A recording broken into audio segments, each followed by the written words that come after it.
Hey guys, and welcome back to another video. And in today's video, we're gonna analyze the difference between the master's mindset and the amateur's mindset. And in order to do that, we're gonna use the Scandinavian defense as an example. So we all know there is a difference between masters and grandmasters and amateur players when they play chess. I am an amateur player myself, and I have my mindset. And you can see something when you go to the Lead Chess database, and it's very clear.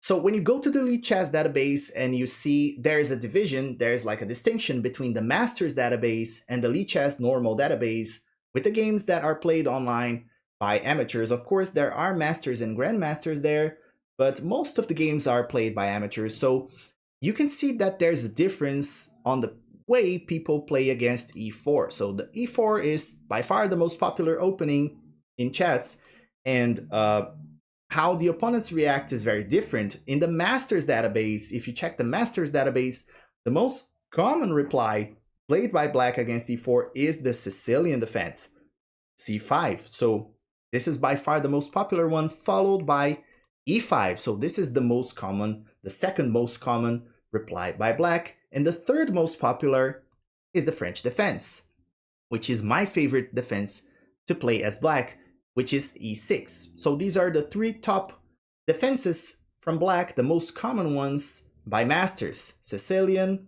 just e5, classic game, and then the French defense.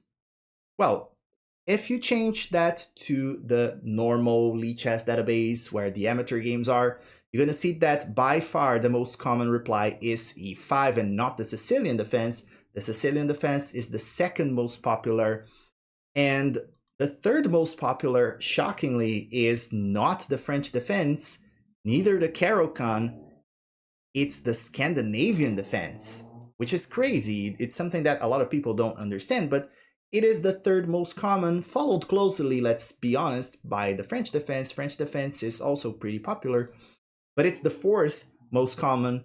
The third most common is the Scandinavian defense, played 10% of the time, so it's played like 1 in every 10 games. You should know how to play against that, and that's what we're going to talk about today. I play the Scandinavian myself. I really love playing the Scandi. I enjoy it. It's very simple, very straightforward. It's a good defense, and it asks the question right away for white, like, what you going to do about your pawn right here? Are you going to take me? Are you going to do something else? And as a beginner, when I was an early beginner, this was the most annoying move. When I was playing white, this was the most annoying move by black by far. So I hated when I saw this on the board. I didn't know what to do. I didn't know how to react. So I found this was the most annoying possible answer I could give, you know? So it's nice that you don't have to memorize so many lines, so it's easier for beginners to play. So that's why it's so good and so popular amongst amateurs, not so popular in the master and grandmaster level though. But I am not a master, and probably you are not a master too. You can comment down below if you are, but you're probably not a master if you're watching my channel. You just want to be a good amateur player, a good hobby, club, whatever chess player. So maybe that's why you're here. And now, today, I'm going to show you what I do against the Scandi. I know how to play it, and I like playing it. And the most common answer here is just taking this pawn. Black's gonna, it's taking this pawn. White's gonna take this pawn more often than not. But recently I've seen a lot of people trying to just push this pawn and try to play like a French advance kind of structure, not so sure, but this has been very common recently. I have my ways to play against that.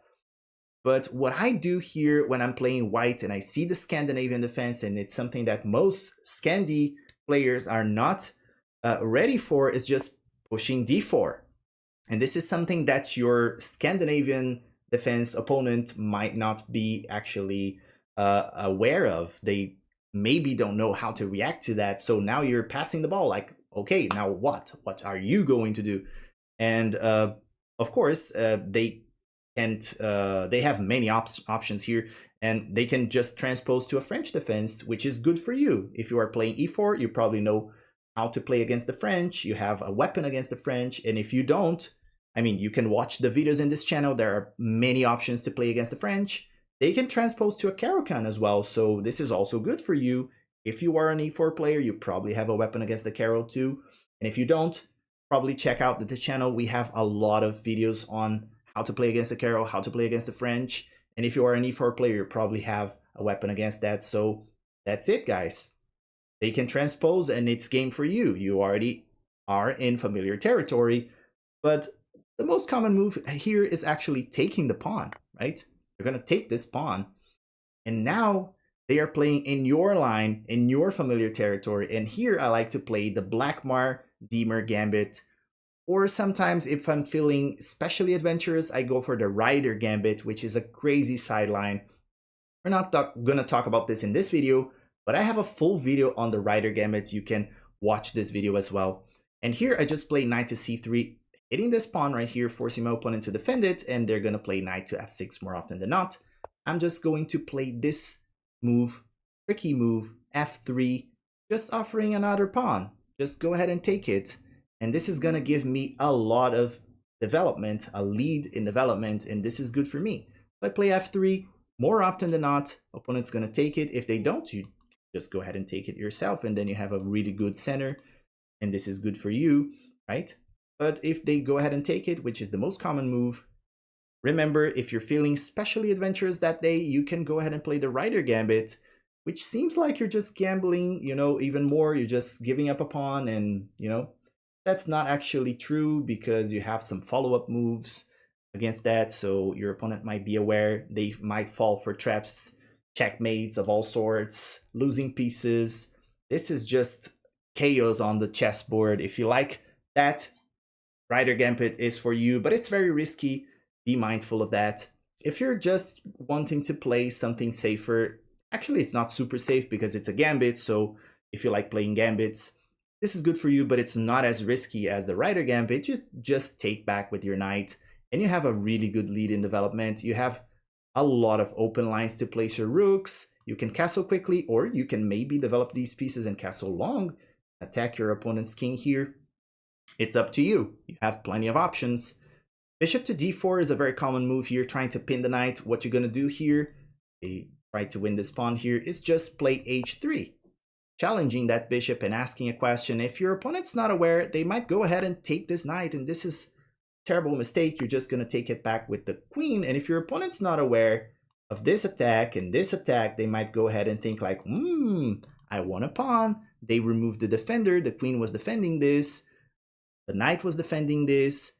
So now I can go ahead and take this pawn, and if they do that, well, I feel sorry for them because they fell for the trap. You can just go ahead and take the pawn on b7, and the rook here is defenseless. There's no way to save it. They can do and try to delay that is just try to give you a check here. You just block it with the bishop. If they check you again, you just sidestep with your king. You're not going to be able to castle, but it doesn't matter. You're going to be up a lot of material anyway. e6 might be played here to try and develop some pieces. Now you can go ahead and take the rook. It's yours for the taking. c6 might be played trying to somehow trap your queen. It's not possible. You can just take the pawn on a7, and there's nothing that black can do. They can try to develop some pieces here, try to defend the knight over there. There's not much they can do. You just drop your queen back, offering a trade. Good for you because you're up material. If they trade, you just take back with your king. Knight to d5. Trades are good for you. I mean, you just develop your pieces, bring your rooks. You are up material here. You can win this game very easily. Your king is not in danger because the heavy pieces are mostly out. So this is good for you, right? So this is what happens if your opponent just go ahead and takes. They don't have to do that necessarily. They can actually go ahead and drop the bishop back. If they do that, well, you just play queen to e2, and after e6, you can play bishop to g5. And this is a very interesting move here. This knight is interestingly being attacked here. One thing that we are probably planning on doing here is maybe taking this. You know, it's an option.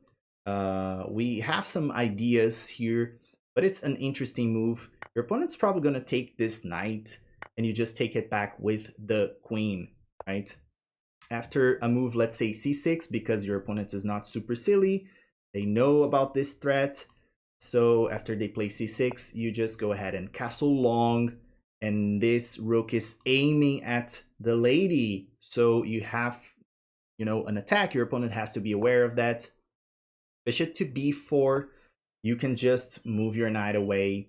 If they play knight b to d7, you just play bishop out. You're developing pieces here, fairly easy. If they attack, you just drop back. It's a good game for you, right? You have a lot of open lines, you can attack a lot.